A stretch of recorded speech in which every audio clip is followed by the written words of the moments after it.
প্রিয় ছাত্রছাত্রীবৃন্দ, তোমাদের সকলকে আন্তরিক শুভেচ্ছা ও সালাম জানিয়ে আজকের ক্লাস শুরু করছি। শুরুতেই মহান রব্বুল আলামিনের দরবারে শুকরিয়া জ্ঞাপন করছি এই কারণেই যে তিনি আমাদেরকে সুস্থতার সাথে এই ক্লাসে সকলকে উপস্থিত হওয়ার তৌফিক দিয়েছেন। এবার আমি আমার ব্যক্তিগত পরিচয় দিয়েই শুরু করব। আমি মোহাম্মদ নুরুল আলম, সহকারী অধ্যাপক, সরকারি শহীদ সিরাজউদ্দিন হোসেন কলেজ, খাজুরা, যশোর।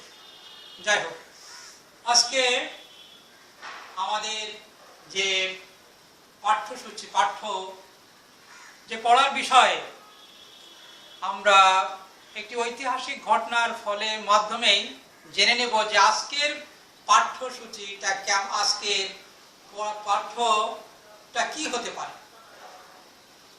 তো আমি তোমাদেরকে একটি ঐতিহাসিক ঘটনা বলবো, সেই ঘটনার আলোকেই তোমাদেরকে বলতে হবে যে আজকের অধ্যায়টা কোন অধ্যায় হবে এবং আজকের পাঠটা কোনটা হবে। ঠিক আছে? আচ্ছা, তাহলে তোমরা এবার শোনো। হযরত ওমর রাদিয়াল্লাহু আনহুর সময় এক ঐতিহাসিক একটি ঘটনা ঘটেছিল। সেটি ছিল এমন যে মানুষ অভাব থেকে মুক্ত হয়ে কিভাবে তারা সুন্দর জীবন যাপন করছিল তার একটা ঐতিহাসিক দলিল বা প্রমাণ। হযরত ওমর রাদিয়াল্লাহু আনহুর সময় এক ব্যক্তি, তিনি তার কিছু সম্পদ, কিছু টাকা পয়সা প্রকৃত গরিব মানুষকে দেবেন, এই জন্যে তিনি 3 দিন ধরে একজন প্রকৃত গরিব মানুষকে খুঁজে বেড়াচ্ছেন। 3 দিন পরে তিনি ক্লান্ত পরিশ্রান্ত এমনই অবস্থায় দেখলেন যে মরুভূমির অপর প্রান্ত থেকে একজন ব্যক্তি, উস্কো খুস্কো চুল, জামা কাপড় ময়লা, এমনই অবস্থায় একটা টোপলা ঘাড়ে করে নিয়ে আসতেছেন। তিনি তখন মনে মনে বললেন যে আমার এই 3 দিনের পরিশ্রম আজকে সার্থক হতে যাচ্ছে। যখন তিনি কাছে আসলেন, আসার পরে তার সাথে সালাম বিনিময় হলো। সালাম বিনিময়ের পরে তিনি বললেন, ভাই, আমি আজ 3 দিন ধরে তোমাকে খুঁজছি। বলে, কেন ভাই? বলে, আমি এই জন্যই খুঁজছি যে আমার কাছে কিছু টাকা পয়সা আছে, কিছু সম্পদ আছে। এই টাকা পয়সাগুলো আমি খুঁজছিলাম যে একজন প্রকৃত হকদার মানুষকে দিব। আমি মনে হয় তোমাকে পেয়ে গেছি, তো এই টাকাটা, এই সম্পদটা তুমি নাও। তখন ওই ব্যক্তি বলল, ভাই, আমার মনে হয় তোমার টোপলায় যে টাকা পয়সা আছে তার চেয়ে বেশি টাকা পয়সা আমার টোপলায় আছে। আমি আজ 7 দিন ধরে একজন প্রকৃত গরিব মানুষকে খুঁজছি যাতে আমার এই টাকা, আমার এই সম্পদ, আমার এই জাকাতের টাকাগুলো দিতে পারি। দেখো, সেই সমাজে জাকাত দেওয়ার লোক তৈরি হয়েছিল, জাকাত নেওয়া থেকে বিরত ছিল। আর ইসলাম তাই শিখেছেন। রাসূল করিম সাল্লাল্লাহু আলাইহি সাল্লাম তিনি তার পরিবারের জন্য, আহলে বায়াত ইমাম হুসাইন রাদিয়াল্লাহু আনহুর জন্য তিনি জাকাতের মাল খাওয়া হারাম ঘোষণা করেছিলেন। যার ফলে কি হয়েছিল, অভাবী মানুষগুলো, গরিব মানুষগুলো প্রকৃত সম্পদ জাকাত পেয়েছিল, তারা অনেকেই ধনী হয়ে গেছিল। আচ্ছা, বলো দেখি আজকের বিষয় কি হতে পারে? হ্যাঁ, ঠিক বলেছো, আজকের বিষয় হচ্ছে জাকাত। মূল পয়েন্ট হচ্ছে ইসলামী অর্থ ব্যবস্থায় জাকাত। আমরা চলে যাই আমাদের পাঠে। ইসলামী অর্থ ব্যবস্থায় জাকাত।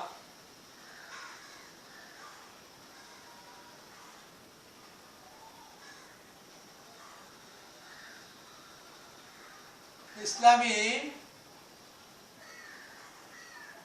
অর্থ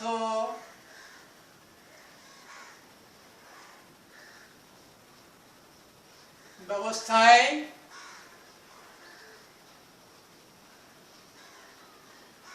জাকাত। ইসলামী অর্থ ব্যবস্থায় জাকাত। এই অধ্যায়ে, এই পাঠে আমরা যা শিখব সেগুলো একটু চলে যাই। 1 নম্বর, জাকাত বলতে কি বোঝো?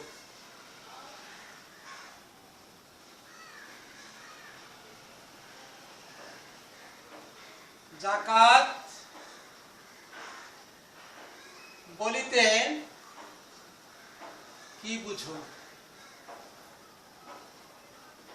2 নম্বর,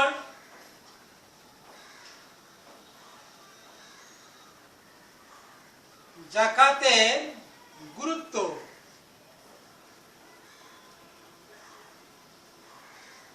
3 নম্বর, যাকাত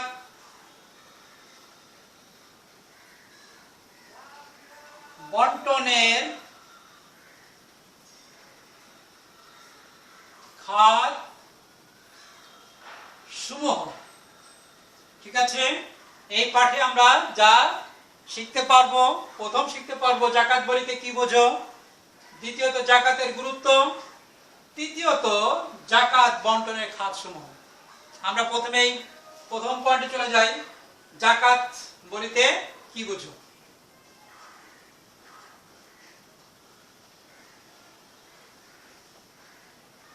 যাকাত বলিতে কি বোঝো? যাকাত আরবি শব্দ, এর শাব্দিক অর্থ হচ্ছে পবিত্রতা লাভ করা, পবিত্রতা হাসিল করা, আর বৃদ্ধি পাওয়া, বেড়ে যাওয়া। মূলত দুইটাই সঠিক অর্থ। প্রথম হচ্ছে পবিত্রতা লাভ করা, আর দ্বিতীয় নম্বর হচ্ছে বৃদ্ধি পাওয়া বা বেড়ে যাওয়া। এখন চলে যাই যে আমরা জানি যাকাত দিলে মানুষের সম্পদ কি হয়ে যায়? কমে যায়।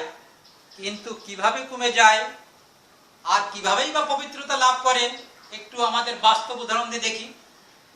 প্রথমে আমি বলেছি যাকাত শব্দের অর্থ কি? পবিত্রতা লাভ করা। কেমন ভাবে পবিত্র লাভ করে? দেখো, আল্লাহ তাআলা বলেছেন যে ধনী শ্রেণীর সম্পদে গরিব শ্রেণীর অধিকার আছে। প্রত্যেকটা ধনী শ্রেণীর সম্পদে গরিবেরও অধিকার আছে। গরিবের সম্পদ না দিলে তাদের সম্পদ কিন্তু পবিত্রতা লাভ করবে না। দেখো, আমরা যখন বাজার থেকে একটা মুরগি কিনে নিয়ে আসি, মুরগি কেনার পরে মুরগিটা যখন ওজন করে নিয়ে আসি, এই মুরগির নাড়ি ভুঁড়ি পা সব কিছু ওজন করে নিয়ে আসি। এবার রান্না করার সময় আমরা কি করি? এই মুরগির পা, তারপর নাড়ি ভুঁড়ি সব কিছু ফেলে দিয়ে তখন মাংসটুকু রান্না করি, তাহলেই সুন্দরভাবে সেটা খাওয়ার উপযোগিতা লাভ করে। কিন্তু কোন যুক্তিবাদী মানুষ যদি এই যুক্তি দেখায় যে আমি বাজার থেকে টাকা দিয়ে মুরগি কিনে নিয়ে আসছি, আর এই মুরগিটা এর নাড়ি ভুঁড়ি সব ওজন করে নিয়ে আসা হয়েছে, অতএব আমি এর নাড়িও ফেলবো না, ভুঁড়িও ফেলবো না, এর কিছুই ফেলবো না, সব কিছু একসাথে রান্না বান্না করে খাবো। যদি কোনো ব্যক্তি এভাবে রান্না বান্না করে খায়, তাহলে সেটা কি খাওয়া যাবে? তাহলে সেটা কি পবিত্রতা হাসিল হবে? নিশ্চয়ই নয়। ঠিক অনুরূপভাবে যাকাত হচ্ছে আল্লাহর তরফ থেকে নির্ধারিত ফরজ ইবাদত। নামাজ যেমন ফরজ, হজ যেমন ফরজ, রোজা যেমন ফরজ, যাকাতও ঠিক তেমনি একটি ফরজ ইবাদত। ঠিক এই ফরজ ইবাদতের মাধ্যমে, অর্থাৎ ধনী শ্রেণীর মানুষ যখন যাকাত দিবে, তখন তার সম্পদটা পবিত্র লাভ করবে। আর যদি যাকাত না দেয়, তাহলে তার সম্পদ পবিত্রতা লাভ ঘটবে না। এই সম্পদ তার জন্য কল্যাণ বয়ে আনবে না, তার জন্য অমঙ্গল বয়ে নিয়ে আসবে। আরেকটা অর্থ বলেছিলাম, যাকাত শব্দের অর্থ হচ্ছে বৃদ্ধি পাওয়া। কিভাবে বেড়ে যায়? আমরা জানি যে দান করলে, সদকা করলে সম্পদ কমে যায়, কিন্তু ইসলাম বলছে যে না, দান সদকা করলে আরো সম্পদ বেড়ে যায়। কিভাবে বেড়ে যায়? দেখো, যে তোমাদের প্রত্যেকের অনেকেরই বাড়িতে কুল গাছ আছে। এই কুল গাছের ডাল যখন কাটা হয়, তখন একটা ডাল কাটলে এই ডালের চতুর্দিক থেকে আরো অনেকগুলো ডাল বেরোয় কিনা? অবশ্যই বেরোয়। তখন কি হয়? এই ডাল থেকে অনেক কুল পাওয়া যায়। ঠিক অনুরূপভাবে যাকাত যারা হিসাব করে সঠিকভাবে দান করবে, আল্লাহ তাআলা তাদের সম্পদে ওইভাবে রহমত বরকত নাজিল করে দেবেন, আর তার সম্পদকে আরো বাড়িয়ে দিবেন, তার সম্পদ ধ্বংসের হাত থেকে রক্ষা করবেন। তাহলে যাকাত শব্দের শাব্দিক অর্থ কি পেলাম? এক হচ্ছে পবিত্রতা লাভ করা, 2 নম্বর হচ্ছে বৃদ্ধি পাওয়া। এবার আমরা চলে যাই ইসলামী শরিয়াতের পরিভাষায় যাকাত কাকে বলে। ইসলামী শরিয়াতের পরিভাষায় নিজের পরিবার পরিজনের বাৎসরিক ব্যয় মেটানোর পরে যদি কোনো ব্যক্তির কাছে 7.5 তোলা স্বর্ণ অথবা 52.5 ভরি রূপা এই পরিমাণ সম্পদ যদি কোনো ব্যক্তির কাছে থাকে, তাহলে তাকে শতকরা 2.5 টাকা হারে শরিয়াতের নির্ধারিত 8টি খাতে এই অর্থ প্রদান করাকেই যাকাত বলে। তোমরা কি বুঝতে পেরেছো? আমি আবার বলছি, শোনো। নিজের পরিবার পরিজনের সাংসারিক ব্যয় মেটানোর পরে, বাৎসরিক শেষে সাংসারিক ব্যয় মেটানোর পরে কোনো ব্যক্তির হাতে যদি 7.5 তোলা স্বর্ণ অথবা 52.5 ভরি রূপা অথবা এই পরিমাণ যে কোনো সম্পদ যদি তার কাছে থাকে, তাহলে শতকরা 2.5 টাকা হারে শরিয়াতের নির্ধারিত 8টি খাতে অর্থ প্রদান করাকেই যাকাত বলে। তাহলে আমরা জেনে নিলাম যাকাত বলতে কি বোঝো। এখানে আমরা শিখলাম যাকাত শব্দের শাব্দিক অর্থ কি? পবিত্রতা লাভ করা, বৃদ্ধি পাওয়া। আর শিখলাম কি? ইসলামী শরীয়তের পরিভাষায় যাকাত কাকে বলে। এবার আমরা চলে যাই 2 নম্বর পয়েন্টে, যাকাতের গুরুত্ব।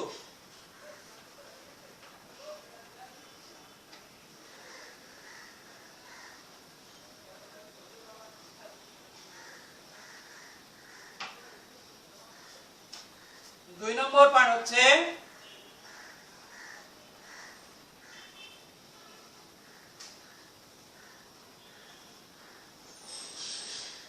যাকাতের গুরুত্ব। যাকাতের গুরুত্ব আসলে কি বলবো, ইসলাম যেভাবে যাকাতের গুরুত্ব দিয়েছে, শুধু শুধু নামাজ পড়তে বলবে আর পেটের ব্যবস্থা করবে না, তা তো হতে পারে না। এটা কোনো বিজ্ঞানসম্মত কথাও হতে পারে না। ইসলাম একটা বিজ্ঞানসম্মত ধর্ম। এখানে শুধু নামাজের কথা বলবে, ইবাদত বন্দির কথা বলবে আর পেটে ক্ষুধা থাকবে, পেটের ব্যবস্থা করবে না, তা তো হতে পারে না। ইসলাম যাকাতকে অত্যাধিক পরিমাণ গুরুত্ব দিয়েছেন। কেমন গুরুত্ব দিয়েছেন? হযরত আবু বকর রাদিয়াল্লাহু আনহু তিনি যখন খলিফা হলেন, রাসূল করিম সাল্লাল্লাহু আলাইহি ওয়াসাল্লাম ইন্তেকাল করলেন, করার পরে হযরত আবু বকর রাদিয়াল্লাহু আনহু খলিফা হলেন। তিনি খলিফা হওয়ার পরেই এক শ্রেণীর মানুষ তারা বলল যে আমরা নামাজ পড়ব, রোজা করব, হজ করব, কিন্তু যাকাত দিব না। তিনি জিজ্ঞাসা করলেন যে কেন যাকাত দিবে না? তারা যুক্তি দেখালো যে রাসূল করিম সাল্লাল্লাহু আলাইহি ওয়াসাল্লাম জীবিত ছিলেন, তার কাছে আমরা যাকাতের সম্পদ এনে দিতাম। তিনি ইন্তেকাল করেছেন, এখন আমরা যাকাত দিব না। তিনি বললেন, আবু বকর রাদিয়াল্লাহু তাআলা বললেন, আল্লাহে খোদার কসম, যারা নামাজ এবং যাকাতের মধ্যে পার্থক্য সৃষ্টি করে, আমি প্রয়োজন হলে তাদের বিরুদ্ধে যুদ্ধ ঘোষণা করব। এবং তিনি তাই করেছিলেন। যারা যাকাত দিতে অস্বীকার করেছিল, তিনি তাদের বিরুদ্ধে বাহিনী পাঠিয়ে, সেনাবাহিনী পাঠিয়ে যাকাত দিতে বাধ্য করেছিলেন। এটাই হচ্ছে গুরুত্ব, যে যাকাত প্রত্যেকটা ধনী শ্রেণীর জন্য ফরজ, এটা আদায় করতে হবে। এবং দান এটা প্রদান করতে হবে। কে আদায় করবে? এটা হচ্ছে সরকারের কারবার, সরকার আদায় করবে। কারেন্টের বিদ্যুতের বিল যেভাবে সরকার আদায় করে থাকে, ঠিক অনুভাবে যাকাতটাও সরকার কি করবে? ইসলামী সরকার সেগুলো কি করবে? সেই যাকাত আদায় করবে এবং গরিবদের মাঝে বিলি বন্টন করে দেবে। এখন আমরা যাই যাকাতের গুরুত্বের পয়েন্ট, 1 নম্বর পয়েন্টে চলে যাই। 1 নম্বর পয়েন্ট হচ্ছে অর্থনৈতিক ভারসাম্য রক্ষা করা। অর্থনৈতিক ভারসাম্য গঠন করে।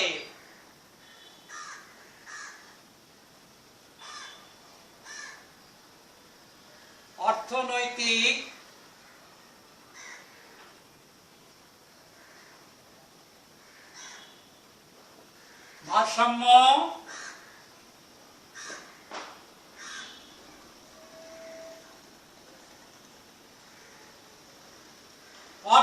ভারসাম্য গঠন করে। কেমন করে?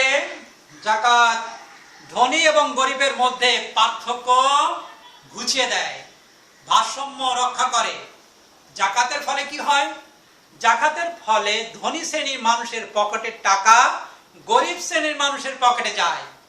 আরেকটা ব্যবস্থা আছে সুদ ভিত্তিক অর্থ ব্যবস্থা। সুদ ভিত্তিক অর্থ ব্যবস্থায় কি হয়? গরিবের পকেটের টাকা বড়লোকের পকেটে যায়, ধনীদের পকেটে যায়। দেখো আল্লাহ তাআলা কত সুন্দর একটা সিস্টেম করে দিয়েছেন। যাকাত কারা দিবে? ধনীরা দিবে। কালকে দেবে? গরিবরা দিবে। তাহলে ধনীর মানুষের পকেটে টাকা গরিবের পকেটে যায়। আবার সুদ ভিত্তিক অর্থব্যবস্থার সিস্টেম হচ্ছে গরিবের পকেটের টাকা বড় লোকের পকেটে গিয়ে হাজির হয়। আমরা চলে যাই যে একটি সূত্র, একটি অঙ্কের মাধ্যমে দেখব যে কিভাবে এই যাকাতটা মানুষকে গরিব এবং ধনীর মধ্যে অর্থনৈতিকভাবে ভারসাম্য রক্ষা করে। ঠিক আছে, চলে যাই। আমরা দেখি আমাদের দেশের লোক সংখ্যা। আমাদের দেশের লোক সংখ্যা কত? আমরা ধরে নেই আমাদের দেশের লোক সংখ্যা হচ্ছে 17 কোটি। মোট জনসংখ্যা কম বেশি হতেও পারে 17 কোটি।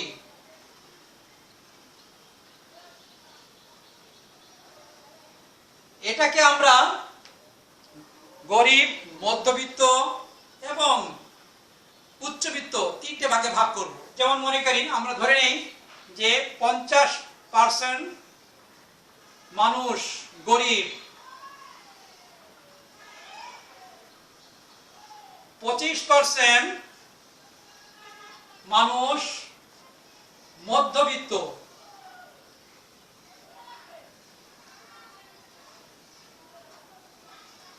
আর 25% হচ্ছে উচ্চবিত্ত।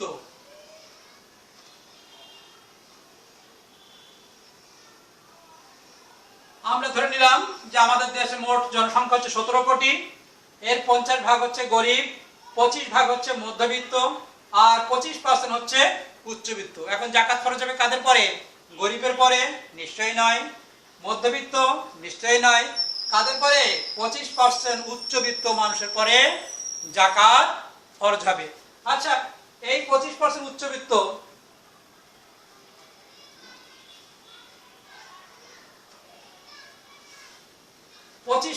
উচ্চবিত্ত লোক সংখ্যা কত আসবে?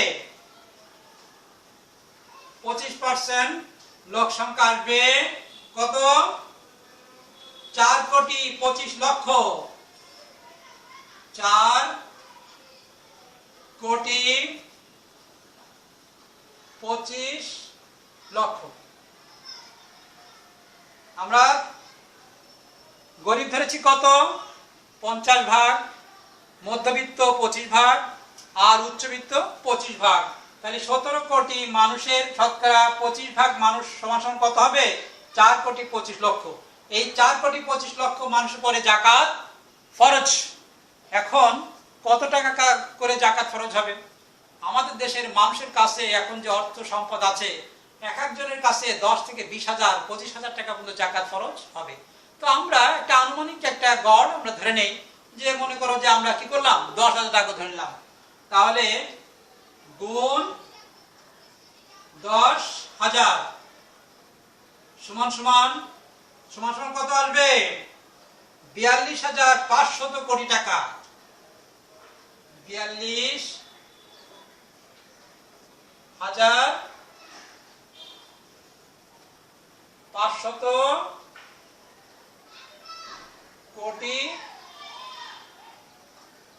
টাকা।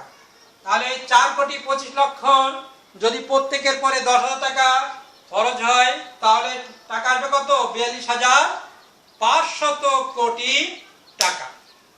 এখন দেখো, এই প্রত্যেক বছর এই যাকাতটা ফরজ। নামাজ প্রতিদিন যেমন ফরজ, 5 ওয়াক্ত ফরজ, আর যাকাতটা হচ্ছে প্রতি বছর একবার ফরজ। প্রতি বছর যারা মুমিন, যারা মুসলিম, যারা নিজেকে মুসলিম বলে দাবি করে, তাদেরকে অবশ্যই যাকাত দিতে হবে, তারা যাকাত দিবে। তো 25% মানুষের কাছে যাকাত আদায় করা হবে। কে আদায় করবে? সরকার আদায় করবে। সরকার যেমন বিদ্যুৎ কারেন্টের বিল নেওয়ার জন্য কর্মচারী নিয়োগ দিয়ে থাকে, ঠিক অনুরূপভাবে যাকাত আদায় করার জন্য কর্মচারী নিয়োগ দিবেন। আর সেখান থেকে এই টাকাটা আদায় করে নেবেন। কারোর উপরে কোনো জুলুম করবেন না। যার যেমন আছে সেই হিসাব অনুযায়ী এটা আদায় করা হবে। এখন মনে করো আমরা বলেছিলাম যে আমাদের দেশের মানুষের সংখ্যা কত? 50 ভাগ গরিব। এই 50 ভাগ গরিব মানুষকে টাকা দেবে। প্রত্যেককে 10,000 টাকা করে দেওয়া সম্ভব। প্রথম বছরে দেখো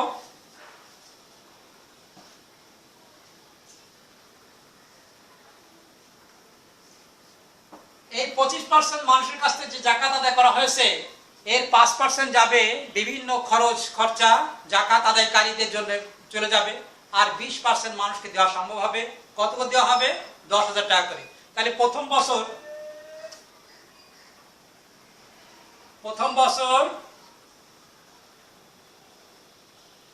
কত? 20%। 20% মানুষকে টাকা দেওয়া হবে কত করে? 10,000 টাকা করে। বুঝে গেছেন? প্রথম বছর যে টাকা আদায় হয়েছে তার থেকে 20% মানুষকে দেওয়া হলো কত? প্রত্যেককে 10,000 টাকা দেওয়া হলো। আমাদের দেশের যে ব্যবস্থা, যে জাকাত দেওয়ার যে ব্যবস্থা, আসলে এটা সঠিক নয়। কেমন?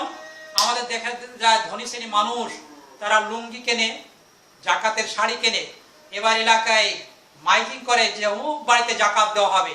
তখন মানুষ, গরিব মানুষ, নারী পুরুষ শিশু দলে দলে সেখানে আসে ওই জাকাতের লুঙ্গি আর জাকাতের শাড়ি নেওয়ার জন্য। এক পর্যায়ে দেখা যায় যে ঠেলাঠেলি ভিড় এত বেশি হয়েছে যে মানুষের পায়ের তলায় পিষ্ট হয়ে 8-10 জন মারা গিয়েছে। এটা ইসলামী সিস্টেম নয়, এটা ভিক্ষাবৃত্তি। এটা নাম করার জন্য এটা করা হয়। এরকম নাম করার জন্য যদি কোনো ব্যক্তি জাকাত দেয় তাহলে এটা কিন্তু জাকাত আদায় হবে না। জাকাত হচ্ছে সুষ্ঠুভাবে সুন্দরভাবে দিতে হবে, যাতে মানুষ ভিক্ষাবৃত্তির হাত থেকে বেঁচে যে তারা কি করতে পারে? নিজের স্বয়ং সম্পূর্ণতা অর্জন করতে পারে। দেখো, একজন গরিব মানুষকে যদি জাকাত 10,000 টাকা দেওয়া হয়, আর এই টাকাটা যে কাজটা পারে, যেমন মনে করো যে সেলাই কাজ পারে, তাকে কি করা হলো?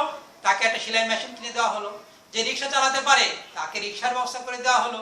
অনুরূপভাবে যে ছোট্ট পান বিড়ির একটা দোকান দিয়ে চালাতে পারে তাকে একটা পান বিড়ির দোকান করে দেওয়া হলো। অর্থাৎ মানুষ যেন ভিক্ষাবৃত্তি না করে, বরং এর অর্থ দিয়ে যেন একটা অর্থনৈতিক সচ্ছলতা, অর্থাৎ তার আয়ের ওটা উৎস তৈরি করতে পারে, সেই ব্যবস্থা করে দিতে হবে।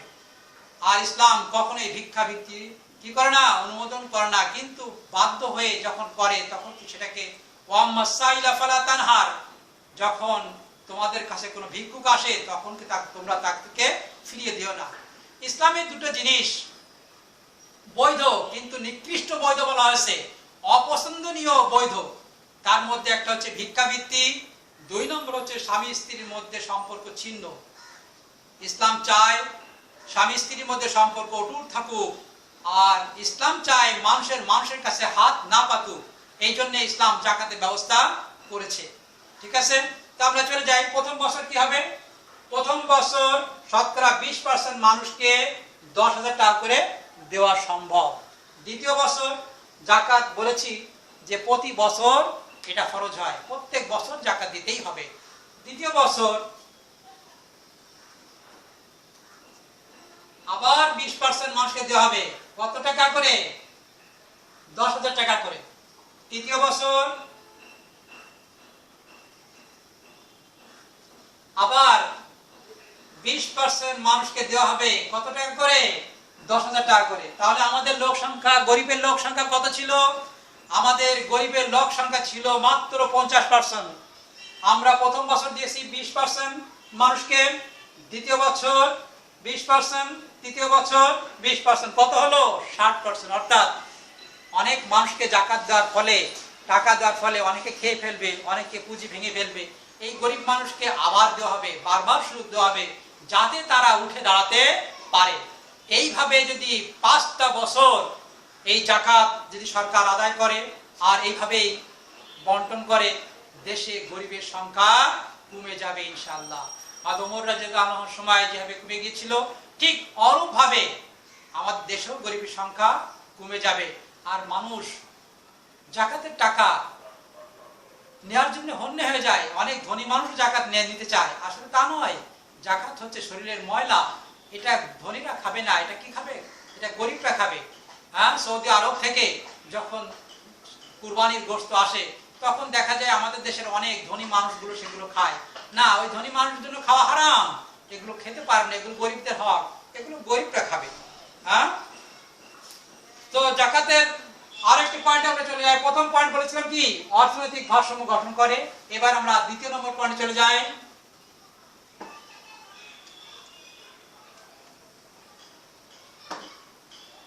কর্মসংস্থান সৃষ্টিতে সহায়ক। 2 নম্বর পয়েন্ট কি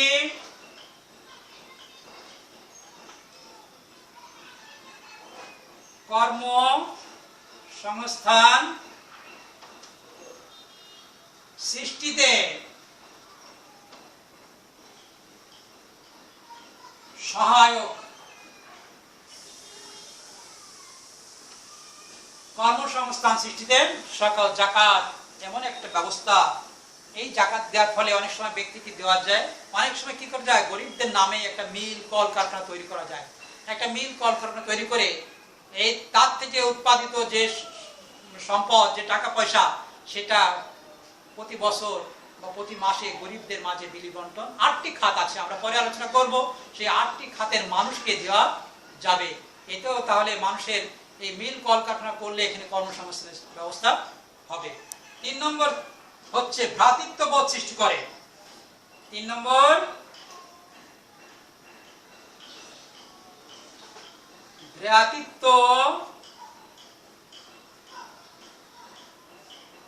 ভ্রাতৃত্ববোধ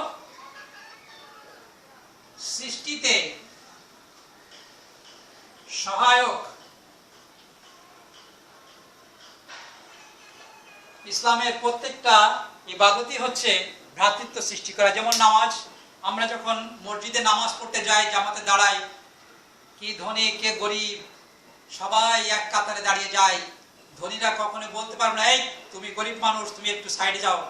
এরকম বলার অধিকার ইসলাম কাউকে দেয়নি। একজন মন্ত্রী হোক, এমপি হোক, সে দাঁড়িয়েছে, তার পাশে একজন গরিব মানুষ দাঁড়াতে পারে, সে বলতে পারবে না যে এখান থেকে সরে চলে যাও। এটা ইসলাম শিক্ষা দেয় না।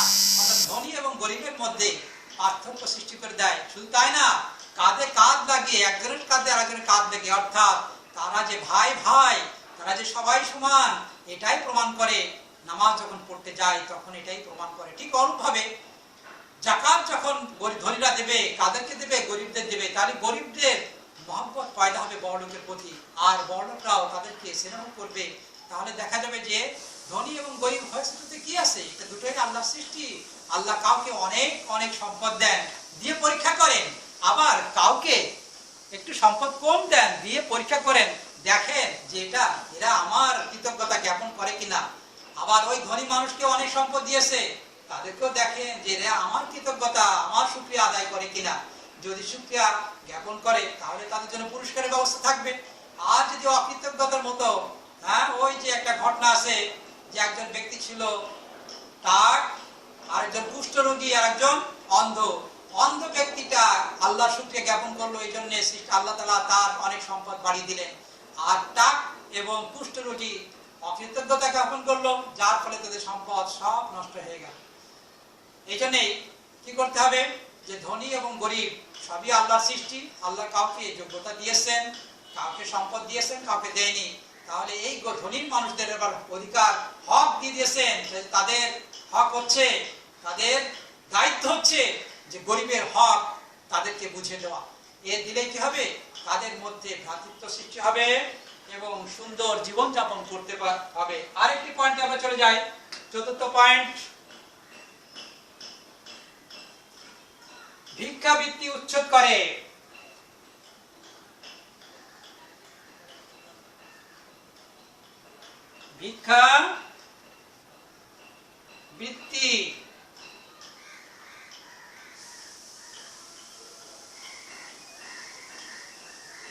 ভিক্ষাবৃত্তি উচ্ছেদ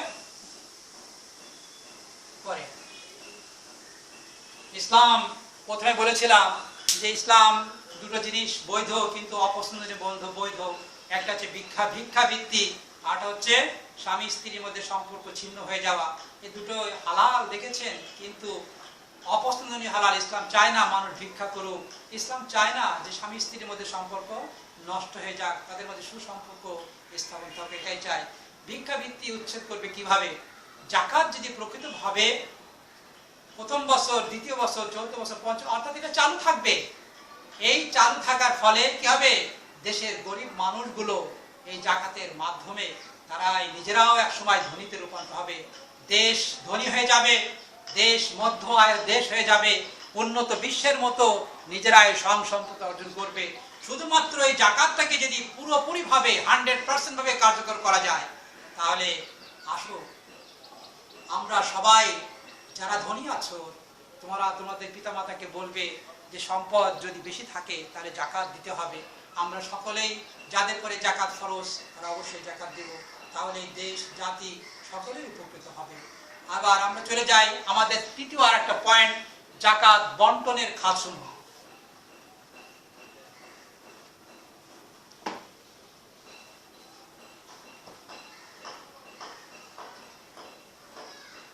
আমরা প্রথমে বলেছিলাম যে তিনটে পয়েন্ট নিয়ে আমরা আলোচনা করব। তৃতীয় শেষ পয়েন্ট হচ্ছে জাকাত বন্টনের খাতসমূহ।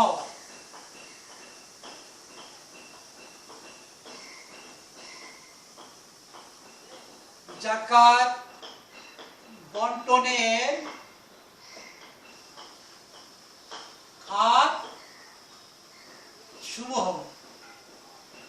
জাকাত বন্টনের খাত সমূহ, আসলে অনেক সময় দেখা যায় যে জাকাতের টাকা বাড়ির যে কর্মচারী আছে তাকে দিয়ে দিলাম, সে খুশি হয়ে গেল। যে বাড়ির যে ড্রাইভার আছে তাকে কিছু দিয়ে দিলাম, হ্যাঁ, অর্থাৎ তারা তো তাদের মজুরি পাবে, কিন্তু মজুরি বাবদ আমি দিয়ে দিলাম। যদি কোনো ব্যক্তি তার জাকাতের টাকা তাদের মজুরি বাবদ দিয়ে দেয়, তাহলে কি জাকাত আদায় হবে? হবে না। কুরবানির সময় যখন আমরা ওই যে কুরবানি গোশত যারা কুটাকুটি করে তাদেরকে পারিশ্রমিক হিসাবে কিছু গোশত দিয়ে দিলাম, হ্যাঁ, তাহলে কিন্তু কুরবানি হবে না। আর জাকাতের টাকাটাও ঠিক ওরকম ভাবে পারিশ্রমিক হিসাবে দিলে হবে না। জাকাতটা ফি সাবিলিল্লাহ, আল্লাহর রাস্তায় দিতে হবে। কাকে দিতে হবে? শরীয়তের নির্ধারিত 8টি খাত বলেছিলাম, ওই 8টি খাত 8টি শ্রেণী মানুষকে দিতে হবে। ওই 8টি শ্রেণী মানুষকে যদি জাকাত দেওয়া হয় তাহলে জাকাত আদায় হবে, তাছাড়া অন্য কাদেরকে দিলে কিন্তু জাকাত আদায় হবে না। আমরা এখন চলে যাই সেই 8টা শ্রেণীর খাত কোনগুলা। 1 নম্বর চলে যাই ফকির। 1 নম্বর ফকির।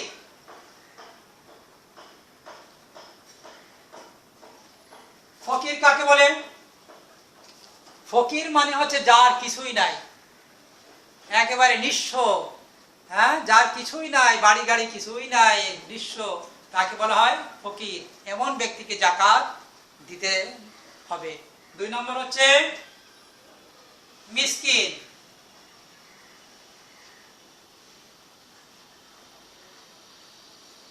মিসকিন বলতে বোঝায় যার কিছু সম্পদ আছে, এমন ব্যক্তিকে জাকাত দেওয়া যাবে।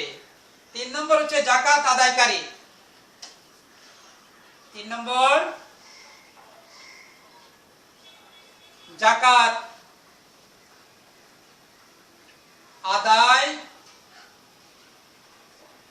জাকাত যারা আদায় করবে, সরকার যাদেরকে নিয়োগ দেবে, তাদেরকে এখান থেকে বেতনটা দেওয়া যাবে, অর্থাৎ এই খরচটা এখান থেকেই বন্টন করা জাকাত আদায়কারীদেরকে। 4 নম্বর হচ্ছে অমুসলিমদের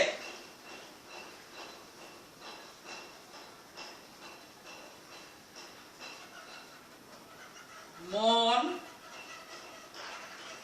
জয় করার জন্য, অমুসলিমদের মন জয় করার জন্য এই সম্পদ ব্যয় করা যাবে, অথবা যে সমস্ত অমুসলিমরা মুসলিম হয়েছে তাদের জন্য এই টাকা পয়সা খরচ, মুসলিমদের জন্য এই জাকাত দেওয়া যাবে। 5 নম্বর দাসত্ব মুক্তির জন্য। দাসত্ব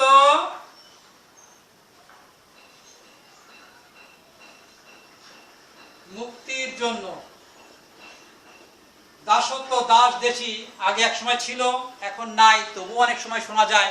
এই ধরনের কোন দাস দেশি যদি থেকে থাকে তাদের মুক্তি করার জন্য ইসলাম জাকাত তাদের জন্য দেওয়ার জন্য বলা হয়েছে। পৃথিবীর যে প্রান্তে হোক না কেন, যারা দাসত্বের শৃঙ্খলে আবদ্ধ হয়ে গিয়েছে, হ্যাঁ, স্বাধীনতার মধ্যেও চলে যেতে পারে, যারা স্বাধীনতা নাই, হ্যাঁ, সেখানেও এই সমস্ত মানুষদেরকে যারা বন্দী অবস্থায় আছে, যারা মুক্তির কোনো রাস্তা পাচ্ছে না, দাসের মতোই তাদের সাথে ব্যবহার করা হচ্ছে। এই সমস্ত দাস দাসী অর্থাৎ শৃঙ্খলাবদ্ধ অবস্থায় আছে, এই সমস্ত মানুষের মুক্ত করে দেওয়ার জন্য এই জাকাতের সম্পদ তাদেরকে দেওয়া যাবে। 6 নম্বর হচ্ছে ঋণী ব্যক্তি ঋণ পরিশোধ করার জন্য।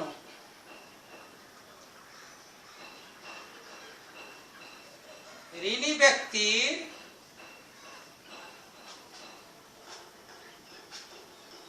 ঋণ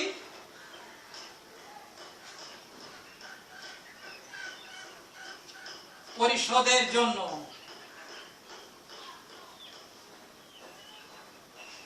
ঋণী ব্যক্তির ঋণ পরিশোধ, ঋণগ্রস্ত ব্যক্তি ঋণী হয়ে গেছেন, তার টাকা পয়সা শোধ করার কোনো ক্ষমতা উপায় নেই, এমন গরিব মানুষ, তাদেরকে জন্য এই জাকাতের টাকা দেওয়া যাবে, তাদের ঋণ পরিশোধ করার জন্য এটা করা যাবে। 7 নম্বর হচ্ছে ফি সাবিলিল্লাহ।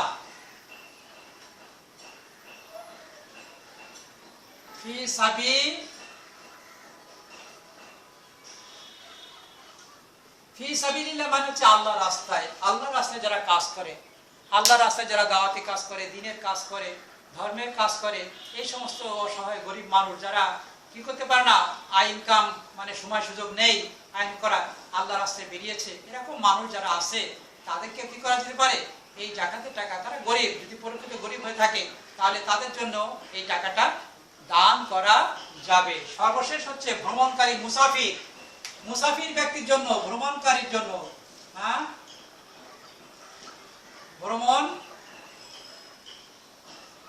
ভ্রমণকারী ব্যক্তির জন্য।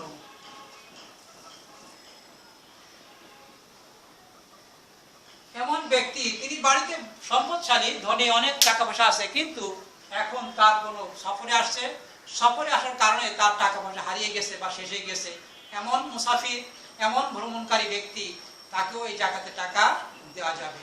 তাহলে আমরা কি শিখলাম এই পয়েন্ট থেকে? জাকাত যাকে তাকে দেওয়া যাবে না, জাকাতের নির্ধারিত 8টি খাত। এই 8টি খাত আমরা কোথায় পেলাম?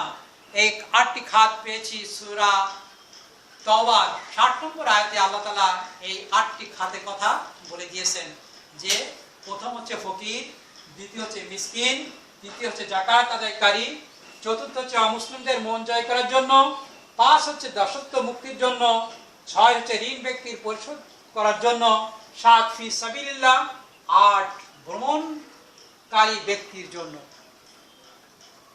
সবাইকে ধন্যবাদ। আজকে এখানেই আমরা আমাদের ক্লাস শেষ করতে যাচ্ছি।